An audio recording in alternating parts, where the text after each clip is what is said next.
Episode के starting में हमें गेटो को दिखाया जाता है जो कि एक कर्स स्पिरिट को मार कर उसे खाकर सोचता है इससे मुझे नॉलेज मिलेगा लोगों की मदद करने के लिए, और वहां से चला जाता है। उसके सामने गोजो होता है। फिर हमें एक फैमिली को दिखाया जाता है जो कि बहुत ही खुश थी, पर बिजनेस में लॉस की वजह से उन्हें वो घर छोड़ना पड़ा और वो घर ऐसे ही पड़ा रहा। उसी लोग हॉन्टेड हाउस के थे। वहां पर कॉलेज के बच्चे अपनी बहादुरी टेस्ट करने के लिए जाते, जो वहां पर जाता है कभी लौट के वापस नहीं आया। ऐसी ही बहुत सी रूमर्स फैलाई गई। उसे देखने के लिए 3 जुजुत्सु सोर्सरर को दिखाया जाता है। हमें उटाहिमे और मेमे के यंग वर्जन को दिखाया जाता है। वो दोनों उस हाउस के पास पहुंच जाते। मेमे कहती है, मुझे यहाँ पर कोई कर्स स्पिरिट महसूस नहीं हुई, वो इस हाउस के अंदर ही हो गई। उटाहिमे उस हाउस के अंदर चली जाती है। दोनों उस हाउस के अंदर आ जाते हैं। मेमे फर्स्ट फ्लोर को चेक करेगी और उटाहिमे सेकंड फ्लोर को। उटाहिमे एक एक करके रूम्स को चेक कर रही होती है। एक रूम के अंदर चूहों को देखकर घबरा जाती है और उस रूम का दरवाजा बंद करके बाहर आ जाती है।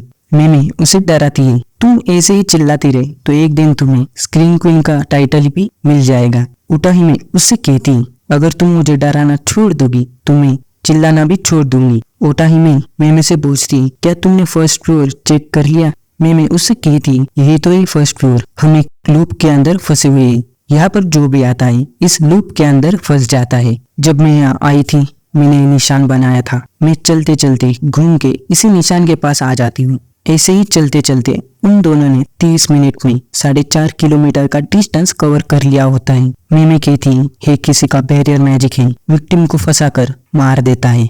तुम यहाँ से कैसे बाहर निकलोगी? उटाहिमे मेमे से कहती है, मैं इसे कब से सर्कल की तरह सोच रही थी, पर ऐसा नहीं है। हम वैसे घूम रहे हैं, इस मार्ग का डिस्टेंस बदल रहा है। हमें इसे तोड़ने के लिए एक ही डायरेक्शन पे जोर से भागना होगा। ये सुनकर मेमे उसे 90 पॉइंट्स देती है। उटाहिमे मेमे से कहती, बाकी के 10 पॉइंट क्यों नहीं? मेमे कहती, तुमने ये तो सही कहा कि हमें जोर से भागना है, पर अपोजिट डायरेक्शन में। दोनों ऐसा ही करती है और लूप टूट जाता है और वहां पर सातोरू गोजो उनकी मदद करने के लिए आ जाता है। गोजो उटाहिमे से कहता है, तुम रो रही हो ना? ये सुनकर मेमे कहती है, अगर मैं भी रोती तो तुम मुझे भी ऐसे ही बुली करते। गोजो कहता है, मुझे पता है तुम स्ट्रांग हो, तुम नहीं रोगी।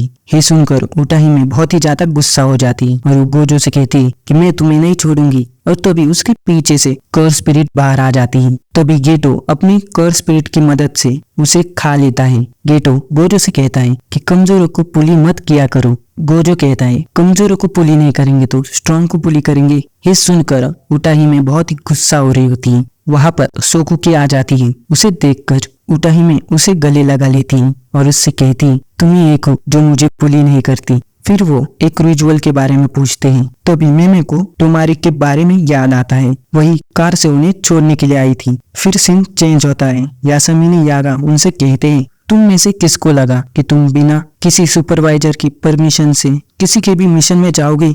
वो दोनों गोजो की तरफ उंगलियां कर देते हैं। यागा गोजो को मारते हैं। फिर बास्केटबॉल कोर्ट का सीन दिखाया जाता है। गोजो कहता है, क्या तुम्हें लगता है तुम्हें इतना आगे जाना चाहिए था? मुझे जूली के रूल्स के साथ बहुत ही ज्यादा प्रॉब्लम है। गेटो उससे कहता है, कर्स स्पिरिट को रोकता है वो है इंसानों का दिल। इस चीज को करने के लिए जितने भी इनविजिबल थ्रेड है उन्हें हमें विजिबल करना होगा। गोजो समझ जाता है और कहता है, कमजोर लोगों की मदद करते करते मैं थक गया हूँ। गेटो उससे कहता है, मैं समझ सकता हूँ, लाइफ का यही रूल है, कमजोरों को बचाना और ताकतवर को मारना। गोजो कहता है, तुम्हारी इतनी बड़ी बड़ी बातें सुनकर मुझे तो उल्टी आ रही है। ये सुनकर गेटो को गुस्सा आ जाता है और उसे फाइट के लिए चैलेंज करता है। गोजो भी रेडी हो जाता है। तभी यागा वहां पर आते हैं। दोनों वार्म अप करने की एक्टिंग करते हैं। यागा कहते हैं, मैंने तुम्हारे लिए एक मिशन चुना है, तुम्हें एक लड़की का बॉडीगार्ड बनना है। वो मास्टर टेंगन के लिए मिसल बनने वाली है। यागा उनसे कहते हैं, मास्टर आर्ट ऑफ इमॉर्टल है, इसका मतलब वो इमॉर्टल है। ऐसा नहीं, उन्हें बार बार बॉडी चेंज करनी पड़ती है क्योंकि उनका नॉलेज इस वर्ल्ड में बना रहे और वो उसे फैला सके। गोजो कहता है, मास्टर तो बहुत ही कूल है। तभी गेटो उससे कहता है, मास्टर वैसे थे वैसे नहीं रहेंगे, वो मर जाएंगे और उनकी बॉडी और पर्सनैलिटी चेंज हो जाएगी। उन्हें भी डोम्स ऑफ स्टार कॉरिडोर में ही रहना होगा। जुजुत्सु हाई की लोकेशन को प्रोटेक्ट करने के लिए ऐसा सिर्फ 500 साल में एक बार होता है। ह्यूमैनिटी बनी रहे इसलिए। ऐसा नहीं हुआ तो कर्स स्पिरिट की तादाद बढ़ जाएगी और हमारी घट जाएंगी। यागा उन्हें बताते उस लड़की की लोकेशन लीक हो चुकी है। 2 लोग उसे मारने वाले हैं। तुम्हें उसे बचाना है। अगर तुम उसे बचा नहीं पाए, जूस हाई के ऊपर बहुत ही बुरा इम्पैक्ट पड़ेगा। वो दोनों उस लड़की के लोकेशन पे पहुंच जाते हैं। गोटो लिफ्ट की मदद से उसके फ्लैट की तरफ जा रहा होता है तो गोजो नीचे के एरिया को देख रहा होता है। गेटो उसके रूम के बाहर आता है। तभी एक बहुत ही बड़ा धमाका होता है। गेटो अपने कर्स्पिरिट की मदद से बच जाता है। गोजो उससे कहता है कि अगर वो लड़की मरी तो ये गलती तुम्हारी होगी। गेटो ग्लास को ब्रेक करके उसे बचा लेता है। विलन उसे देखकर उसकी तारीफ करता है और समझ जाता है हे जुजुत्सु सॉर्सरर है। और वो विलन गेटो से कहता है उस लड़की को मुझे दे दो वरना मैं तुम्हें मार दूंगा। और गेटो उससे कहता है कि यह बहुत ही हवा चल रही है, इसलिए मेरे पास आकर कहो जो कहना है। फिर हमें नीचे गोजो को दिखाया जाता है। उसके ऊपर भी एक विलन हमला कर देता है पर उसके सारे नाइफ उसे टच भी नहीं कर पाती और वो ये देखकर बहुत ही हैरान हो जाता है। और वो गोजो से कहता है क्या वो सच है? वो पावरफुल गोजो तुम ही हो? चलो देखते हैं। तभी गोजो उससे कहता है कि मुझे यहाँ पर ज्यादा तबाही नहीं करनी। अगर तुम यहाँ आकर रोते हुए माफी मांग लोगे तो मैं तुम्हें मारूंगा नहीं। बाद में हमें